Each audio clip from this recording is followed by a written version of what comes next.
Today, South Africa, the nation of Nelson Mandela, hauled the state of Israel before The Hague to charge it with committing the crime of genocide against the Palestinian people, specifically charging it with wanton, shameless, and indeed undisguised violations of the Convention on the Prevention and Punishment of the Crime of Genocide of 1948, to which Israel and its key allies are signatories. The aim?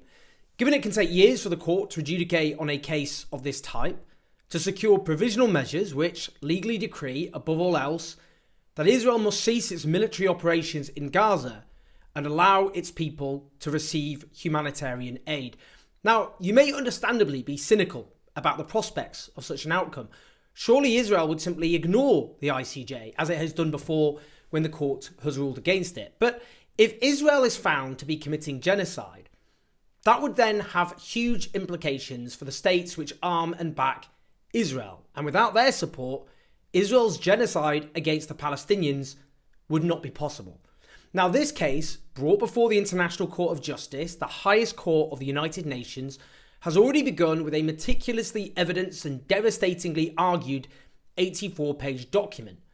Today, a team of esteemed lawyers, largely themselves South African, alongside an Irish and British colleague, delivered oral arguments covering genocidal acts, genocidal intent, jurisdiction, the rights requiring protection, urgency and irreparable harm, and the provisional measures that are sought. Now, this was a moment of history for so many reasons. South Africa is a victim of the historic crime of apartheid, and it therefore has assumed a moral responsibility that, given its own people struggled at such cost and sacrifice to free themselves from their own prison, they are obliged, as they see it, to use whatever power they have to help secure the liberation of others. It also represents a moment of historic defiance on the part of the global South against the global order, which speaks loftily about the rule of law and human rights, but which in practice is rigged in favour of the United States and its key allies. It also represents the biggest ever challenge to Israel's impunity, which has allowed it to commit grave crimes and oppression for decades, and which has directly facilitated the genocidal mania which now grips the Israeli elite and, I have to say, so much of Israeli society, with the extremely courageous exceptions of Israeli peace activists. The arguments presented by each and every lawyer was devastating, overwhelming, and inarguable. If the merits of the case alone decided the verdict, rather than international politics, which I'll come on to, then there would be no question at all that the ICJ would accept the case of South Africa in full. Now, I must be honest. Every day since this horror began, I've been following the war crimes committed by the Israeli state very closely. I, of course, have read South Africa's written submission. I've done a video about that already. But watching this session was a profoundly shocking experience. Now, as far as I'm concerned, all Israel can possibly offer in response to these overwhelming arguments is whataboutery, deflection, irrelevant segues, distortion, misdirection, gaslighting, and just outright deception. The Israeli state, of course, excels in all of these. Now, I will be showing clips throughout, but let's go through some of the key points made by this team of legal and moral giants. Whatever happens, they can stare themselves in the mirror for the rest of their lives and say, we stepped up to the plate and we did all we could to stop one of the great crimes of our age. Now, the first was Adila Hassim, who declared that genocides are never declared in advance, but this court has the benefit of the past 13 weeks of evidence that shows incontrovertibly a pattern of conduct and related intention that justifies a plausible claim of genocidal acts. Now, she notes Israel's repeated refusal to allow in medical supplies, its conduct being deliberately calculated to cause widespread hunger, dehydration, and starvation, pushing Gazans to the brink of famine. That of the world's people at risk of starvation, 80% now live in Gaza. The displacement, she notes, of around 85% of the Palestinians of Gaza, with nowhere safe for them to flee to, with those who cannot leave to refuse to this order to be displaced, an illegal order, I have to say, being killed or extreme risk of being killed in their own homes. The mass destruction, she notes, of homes and infrastructure, frustrating any realistic prospect for the displaced to ever return home. And a really fundamental point here, which should frankly trash what will likely form the key gaslighting pillar of the Israeli state, is that what they claim are humanitarian measures are actually genocidal in intent themselves. That is, the mass displacement under violent duress of over 1 million people at the start, when the necessities of life are withheld, when vulnerable people like the infirm, children, the old, the injured are forced to leave with almost no notice. That the supposedly safe areas they're ordered to flee to are also bombed, where they face permanent removal from where they live by virtue of the total destruction of their homes. All of this is genocidal in nature. And indeed, of course, this brilliant South African lawyer discusses the mass slaughter of Palestinians by violence. Hundreds of multi-generational Palestinian families wiped out. The killing, she says, is nothing short of the destruction of Palestinian life. It is inflicted deliberately, she notes. No one is spared, not even newborn babies. Let's hear her on Israel's unparalleled and unprecedented killing of Palestinians. In the first 3 weeks alone, following 7 October, Israel deployed 6,000 bombs per week. At least 200 times, it has deployed 2,000-pound bombs in southern areas of Palestine designated as safe. These bombs have also decimated the north, including refugee camps. 2,000-pound bombs are some of the biggest and most destructive bombs available. They are dropped by lethal fighter jets that are used to strike targets on the ground by one of the world's most resourced armies. Israel has killed an unparalleled and unprecedented number of civilians, with the full knowledge of how many civilian lives each bomb will take. Next came Tembeka Ungutke-Tobi, who had the task of establishing the overwhelming genocidal intent expressed by Israeli leaders and politicians and army officers over and over and over again. Let's listen to him. There is an extraordinary feature in this case, that Israel's political leaders, military commanders, and persons holding official positions have systematically and in explicit terms declared their genocidal intent. And these statements are then repeated by soldiers on the ground in Gaza as they engage in the destruction of Palestinians and the physical infrastructure of Gaza. Prime Minister Netanyahu, in his address to the Israeli forces on 28 October 2023, preparing for the invasion of Gaza, urged the soldiers to remember what Amalek has done to you. This refers to the biblical command by God to Saul for the retaliatory destruction of an entire group of people known as the Amalekites, put to death men and women, children and infants, cattle and sheep, camels and donkeys. The genocidal invocation to Amalek was anything but idle. It was repeated by Mr. Netanyahu in a letter to the Israeli armed forces on 3 November 2023. Madam President, let the Prime Minister's words speak for themselves. Well, as he says, this is an extraordinary feature of this horror. As Raz Sigal, an Israeli-American associate professor of genocide and Holocaust studies, has told me, Israel's onslaught on Gaza is unique in the sense of discussing as what I think it is, that is genocide, because the intent is clearly articulated right through Israeli society, media and politics. Normally, states committing genocide or even any horrific atrocity go to great lengths to cover up and hide their crimes. Not so here. They cannot stop saying genocidal things. They're addicted. As well as Amalek, which I note Netanyahu referred to twice, once in his address to the Israeli public, but 6 days later, specifically in a letter to Israeli soldiers, there was also Isaac Herzog, the Israeli president, who declared it's an entire nation out there that's responsible. It's not true. Their rhetoric about civilians not aware, not involved, is absolutely not true. No demarcation there between militants and civilians.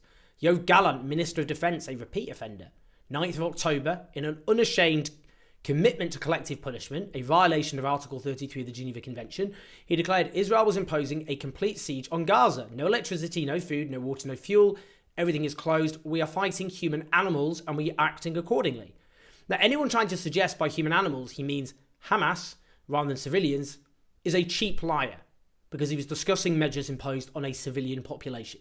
Now, on witnessing Israeli soldiers gleefully destroying civilian infrastructure on TikTok, perhaps the first army on earth to turn war crimes into online fodder for public amusement, some have speculated that there has been a breakdown in Israeli army discipline.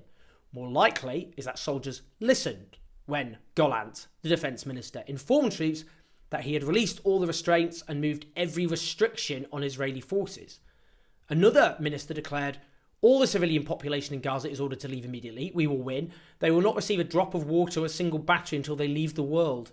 Yet another suggested nuking Gaza, declared there is no such thing as uninvolved civilians, and opposed humanitarian aid on the grounds we wouldn't hand the Nazis humanitarian aid. Army officers, a willing participant in a video addressed to Gaza's residents. One major general castigated citizens of Gaza for celebrating Hamas's extremism, promising human animals are dealt with accordingly. Israel has imposed a total blockade on Gaza. No electricity, no water, just damage. You wanted hell, you will get hell. Another celebrated general, an advisor to Defence Minister Giora Island, demanded other countries were prevented from offering assistance to Gaza, demanding Gaza's people were left with two choices, to stay and to starve or to leave, advocating Gaza be made a place that is temporarily or permanently impossible to live in, declaring women in Gaza were not innocent because they are all the mothers, sisters or wives of Hamas murderers, and advocating, this isn't a joke, this is just where we're at, this is what these people are talking about and like, advocating a humanitarian disaster and severe epidemics to achieve war aims. The finance minister tweeted that article and said he agreed with every word. Yet another army colonel who declared that any civilian who returned will find scorched earth, no houses, no agriculture, no nothing, they have no future. Now, I could go on, but in theory, Ten Becker had the easiest job, because I do not believe there's any precedent for this orgy of genocidal incitement, but he not only made the case with aplomb, he made two of the most important points of the day. Now, what he makes clear is that Israel is going to have to claim we didn't really mean it when discussing these multiple, objectively genocidal statements. I mean, that's where we're at. How can anyone listen to those statements and say they're not genocidal? I mean, that's the point, isn't it? They are genocidal. So you have to then argue that they're not really meant to be genocidal, that they don't mean what they say. Well, they were all made completely independently, were they not, by people who run the country, and indeed the army, who are unleashing this onslaught. So we're trying to argue that soldiers weren't meant to believe the meaning of the words that these people chose to use. As Ten Becker says, these statements are not open to neutral interpretations or after-the-fact rationalizations and reinterpretations by Israel. The statements were made by persons in command of the state. They communicated state policy. It is simple. If the statements were not intended, they would not have been made. The genocidal intent behind these statements is not ambiguous to the Israeli soldiers on the ground. Now, that final point by Ten Becker is the other crucial point here, because what he's doing is linking what Israeli political and army leaders have said to the behaviour of Israeli forces. So as an example, they show a video of Israeli troops dancing and chanting, "There are no uninvolved citizens." That is the language used by top Israeli politicians, and shows soldiers are listening to the message communicated to them from the top and acting on it. Indeed, there's all those clips of Israeli soldiers gleefully destroying entire neighbourhoods, wiping out infrastructure, because they know they have the licence to do so. Why? Because of the genocidal intent expressed at the very top. So the argument, again, is somehow these genocidal statements were not meant, as Ten Becker says. If they were not intended, they would not have been said. And also the claim that soldiers would have understood somehow that they were not meant either. There's no basis for believing that. As Ten Becker notes, intent to destroy Gaza has been nurtured at the highest levels of state, as President Isaac Herzog has joined the ranks of those signing bombs destined for Gaza. Now, John Dugard then set out the arguments and jurisdiction, noting the 1948 convention is dedicated to saving humanity, noting all countries signed up to the convention are obliged not only to desist from genocidal acts, but also to prevent them, basically making the argument of why one country can interfere in another country's affairs if they're committing genocide. Max du Plessis then placed the current horrors in a historical context, arguing against seeing the current horror as a simple conflict between two parties, where Israel subjected the Palestinian people to an oppressive and prolonged violation of their rights to self-determination for more than half a century. Those violations occur in a world where Israel has for years regarded itself as beyond and above the law. Now, this is an important element of South Africa's case, because when the Jewish Polish lawyer Raphael Lemkin coined genocide in his 1944 book Axis, Rule in Occupied Europe, he intended the word genocide to be understood as a continuum, not as an isolated event. So having that historic oppression of the Palestinians as a backdrop is critical. The clock did not start on the 7th of October. Now, he added Palestinians in Gaza as a very substantial and important part of the Palestinian national, racial, and ethnic group, simply but profoundly have a right to exist. Next came the Irish lawyer Blinny Crawley. Now, a confession. I've been steeling myself to return to her testimony when I was putting this video together. It was one of the most extraordinary performances of any description that I've witnessed in my life. I confess that I wept as she spoke, and when she finished speaking, I wept some more. This session will be remembered throughout the ages, and this testimony certainly so. And if I may say so, generations, no, centuries of Irish suffering under British colonial rule spoke through this pretty extraordinary woman. Let's hear her searing denunciation of the so-called international community's abandonment of the Palestinian people. International community continues to fail the Palestinian people, despite the overt, dehumanizing, genocidal rhetoric by Israeli governmental and military officials, matched by the Israeli army's actions on the ground. Despite the horror of the genocide against the Palestinian people being live streamed from Gaza to our mobile phones, computers, and television screens, the first genocide in history where its victims are broadcasting their own destruction in real time in the desperate, so far vain hope that the world might do something. And she rightly pointed the finger again. As stated by a United Nations spokesperson in Gaza last week, at the site of a hospital clearly marked with the symbol of the Red Crescent, where 5 Palestinians, including a 5-day-old baby, had just been killed. The world should be absolutely horrified. The world should be absolutely outraged. There is no safe space in Gaza, and the world should be ashamed. She spoke of that now widely used acronym in Gaza, WCNSF, Wounded Child, No Surviving Family. Let's hear her now on the mass destruction of Gaza. Court has heard of the horrific death toll and of the more than 7,000 Palestinian men, women and children reported missing, presumed dead, or dying slow, excruciating deaths trapped under the rubble. Reports of field executions and torture and ill treatment are mounting, as are images of decomposing bodies of Palestinian men, women and children left unburied where they were killed, some being picked upon by animals. It is becoming ever clearer that huge swathes of Gaza, entire towns, villages, refugee camps, are being wiped from the map.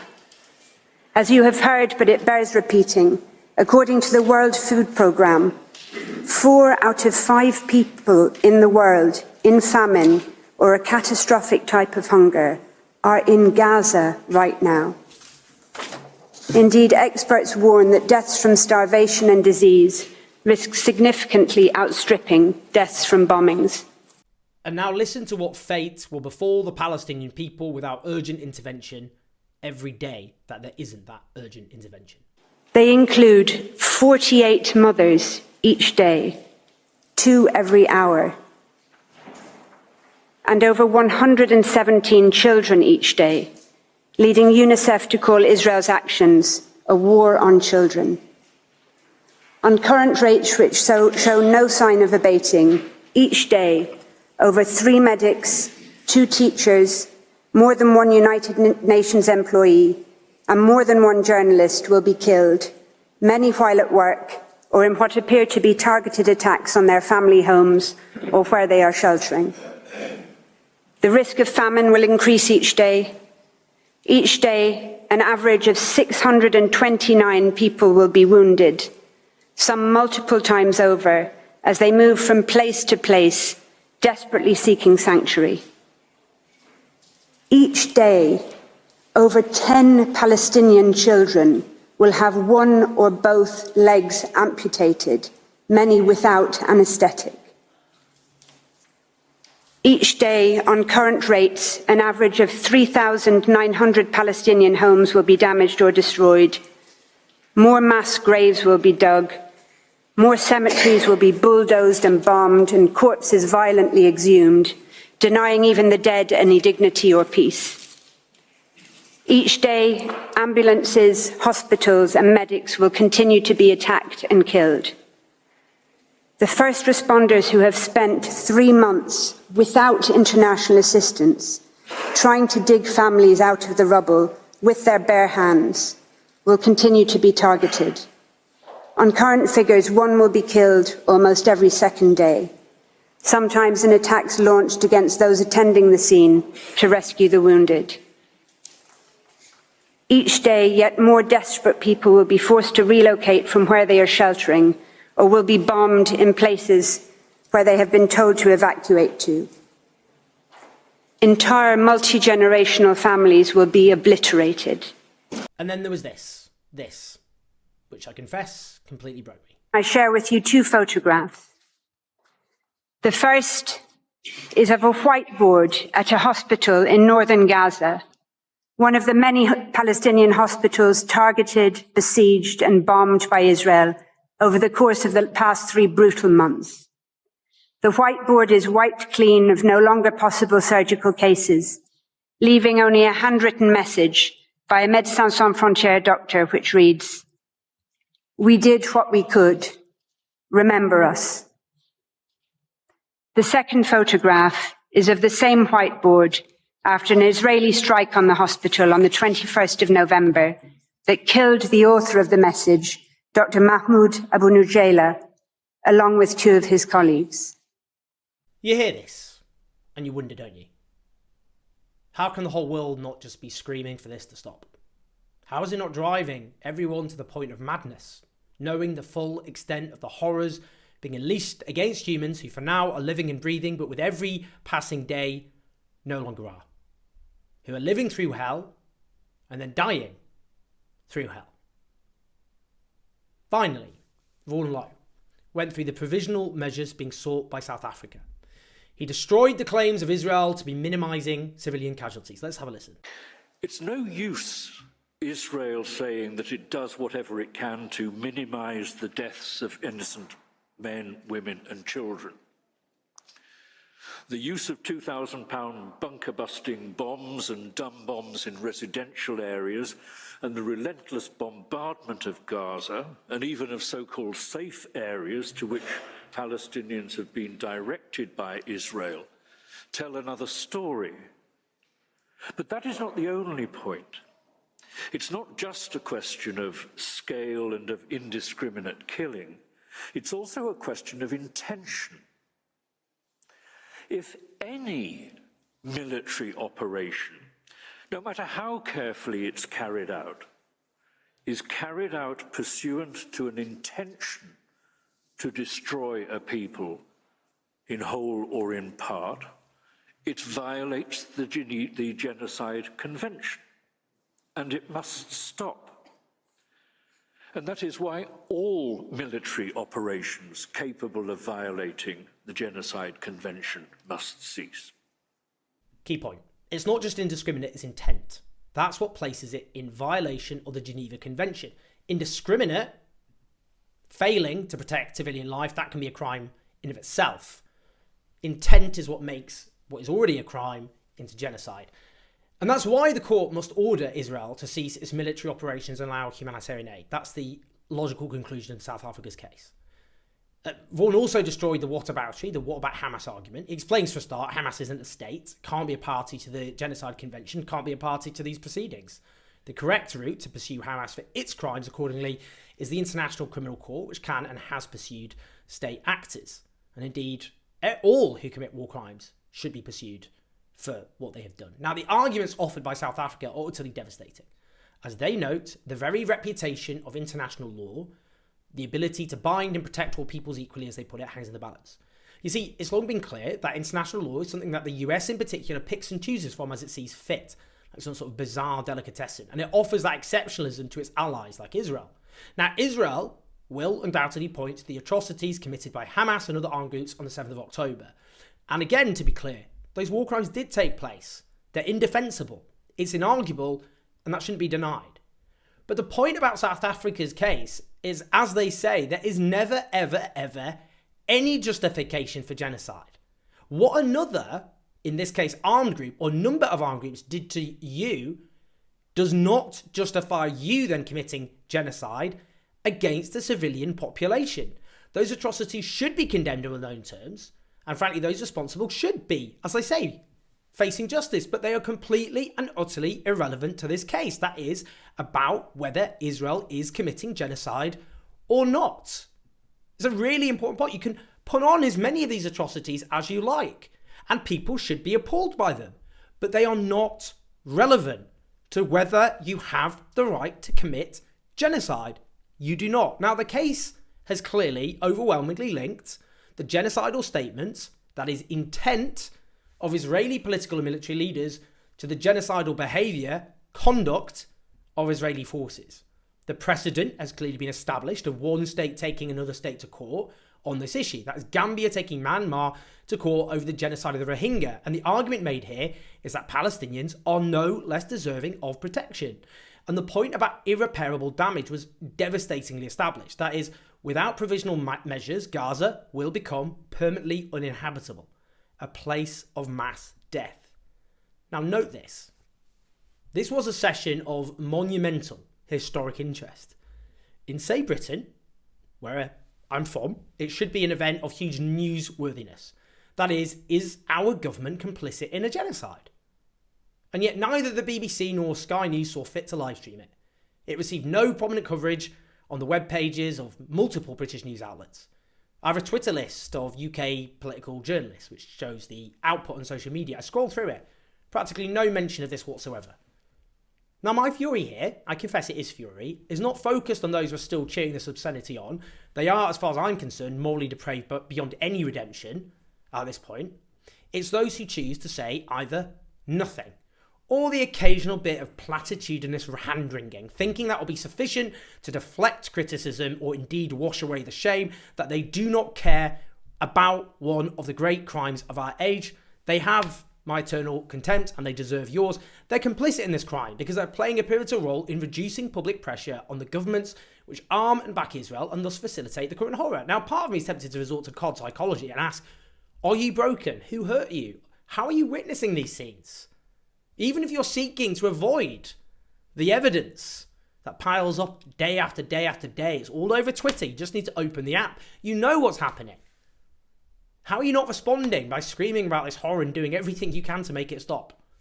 But alas, you don't need a psychological explanation.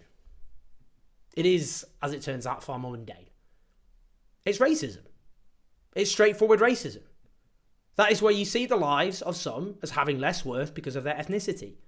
And thus you choose to say almost nothing when they suffer mass murder. Now, as for what happens next, there are 15 judges on the ICJ, and it's believed that 6 are likely to side with the Palestinian people and 6 with the Israeli state, with the other 3 to be won over.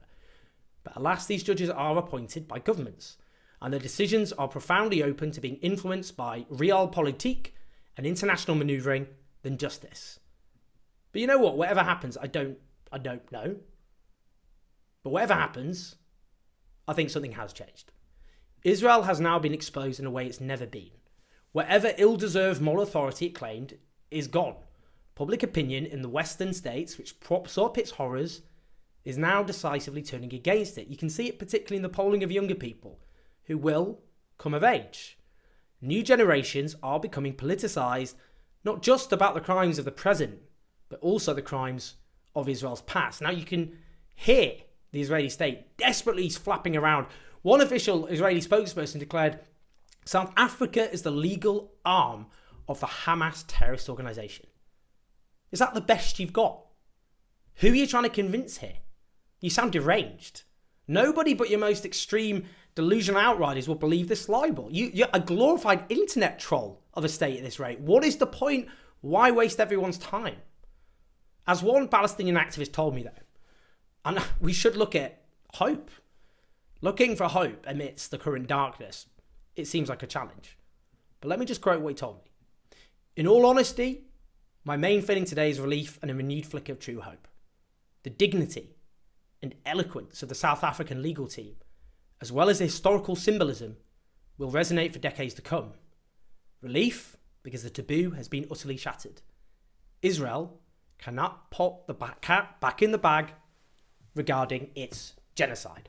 But he's right, isn't he? The Israeli state stands naked. Its Western backers stand naked, and so I'm afraid does most of the Western media, which increasingly has been treated with contempt. They are increasingly seen for who they are. And I doubt they will ever recover from this moment, even if they don't quite realise it yet. In truth, whatever the verdict, no people will ever be liberated by a court. The Palestinian road to freedom remains long, hard, and brutal. But justice does seem a bit closer than it was. And thanks to the solidarity of a South African people which knows all too well the bitter taste of subjugation, the prospect of a decades-long nightmare one day coming to an end somehow seems a little more tangible. What a great legacy for those who already toppled one apartheid state. As for those who cheered on this historic crime, in my view, they should be forced to listen in full to these testimonies. How they will ever scrub away the shame, that's beyond me.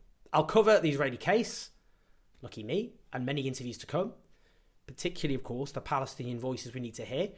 Also got an interview with a self-declared anti-Zionist Jew, Miko Peled, who is the son of, well, from a family of, I suppose, Israeli national heroes. He's been on quite a journey. Do share this video. Please like and subscribe. You can keep the show on the road at patreon.com/ownjones84. Listen to us on the podcast. Speak to you soon.